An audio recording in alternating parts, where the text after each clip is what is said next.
If you are dealing with a pathological narcissist, then you are dealing with a pathological liar.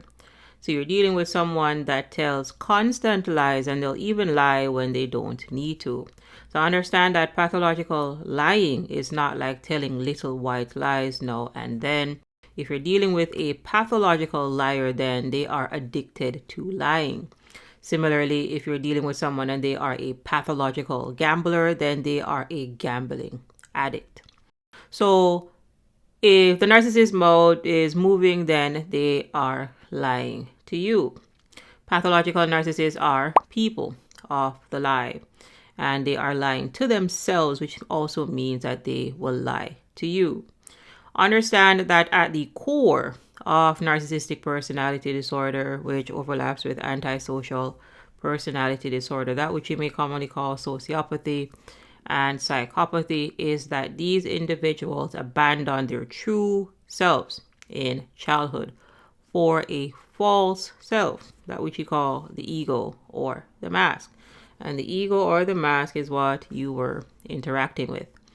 And this is similar to Chucky when he says that he is a good guy doll. This is the furthest from the truth, because the Chucky doll is operated by the spirit of a serial killer, an evil spirit. That is what you are dealing with.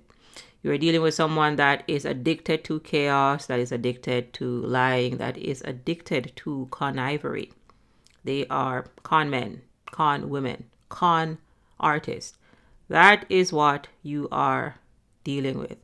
So when the narcissist tells you that, oh, they've been to therapy and oh, they've seen the light, when they give you the epiphany Hoover, then that's a lie.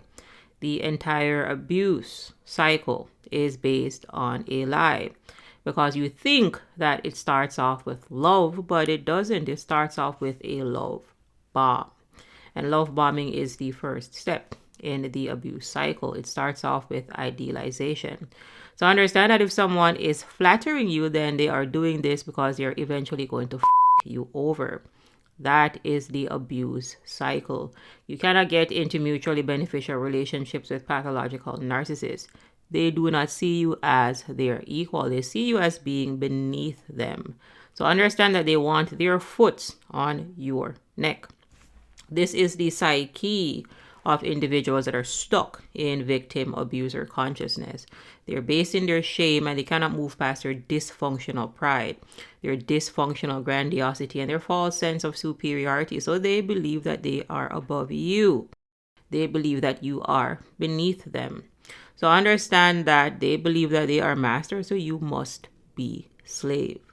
And this is the psyche of someone that did not develop past their lower ego. They are rooted in their shame. There's pathologically low self-esteem so low that they would probably have to look up to see it. And again, they cannot move past their pride. Every day they wake up, they're in the first dimension, and at best they get to the third dimension. And pride cometh before the fall, so they fall right back down to shame. This is the cycle that pathological narcissists have been in since their childhoods, long before you came into the picture. So understand that you are dealing with someone with severe psycho-spiritual arrested development. So at the psyche level, then they are losing control of their minds. They do not have control over their emotions. Again, they're rooted in their shame. They can't move past their pride. They do not have access to courage. They do not have access to love. They do not have access to empathy. Pride is the most positive emotion that a pathological narcissist can feel. And when it gets to their willpower, then they have an underdeveloped will. This is why they are so impulsive and or compulsive, because they have not been working on themselves.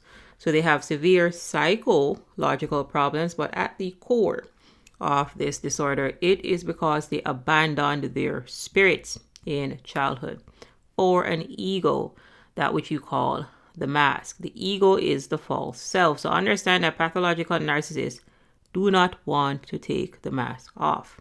This is why when you question them, they have a narcissistic injury. What's a narcissistic injury?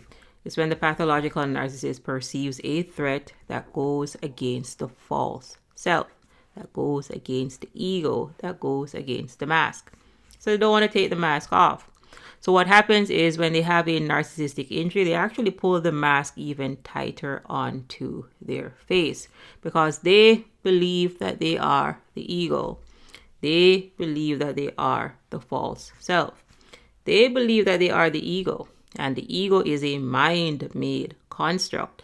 So they believe that they are the mind. And if someone believes that they are the mind, then they are losing their minds. Pathological narcissist people have a couple of screws loose. Oftentimes you will look in their eyes and you see where nobody's really home. The lights are on, but nobody's really home because they started to dissociate from their true selves, their true spirits in childhood. So understand that by the time you get to these individuals in adulthood, they are deep into the sunken place. Miles and miles and miles deep into the sunken place. So again, physically they're walking around here on this planet, but you really are dealing with a zombie. They are lost souls. They are dark souls. And again, at the spirit level, they abandoned light. So this allowed darkness to step in, and you'll see where eventually this darkness is spreading. This darkness is eating their minds. That is why they're losing their minds. This darkness is taking control of their emotions. This is why they're so vengeful and rageful and hateful. And again, this darkness is controlling and taking over their willpower. This is why they're so impulsive and compulsive. And eventually we'll see where this darkness bleeds outside, where they will start to attack you. Because again, this darkness has to go somewhere. And if they can't bottle this inside, well, it is going to bleed outside.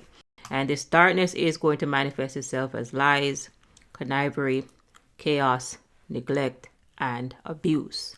Because they exist in victim abuser consciousness. Any relationship that you get into with a pathological narcissist will be a victim abuser type 1. So understand that when you are dealing with people that are close to death and people that are based in shame, are as close to a spiritual death as you can possibly get, because again, their lights are on 5%, right? Their batteries are running on 5%. Their batteries are low. They're running on fumes. They're almost empty. If someone is running on fumes, there's not much that they can do for you. Pathological narcissist people need help at the spiritual level. So what you do is you recommend these pathological narcissists to the nearest people that do exorcisms or deliverance, because that is what they need at their core. But here's the thing. They most likely will not take this recommendation because they are filled with pride. And people that are filled with pride believe that they're perfect, and perfect people do not need to change. So perfect people will not grow. And if you're not growing, well, you are devolving. And you will see where pathological narcissism is regressive, because they age like milk. They don't age like wine. They're not getting better with time. And I'm sure you also know this because if you were in an intimate relationship with a narcissist, for example, you will see where that relationship went down over time, because you're dealing with someone with severe psycho, spiritual, arrested development. That is the path that they have been on since their childhood years, and this is what they are comfortable with. So understand that we cannot change other people. We can only change ourselves. And we do this by getting the courage to walk away and stay away from toxic individuals. And instead, we find individuals that are at our consciousness level.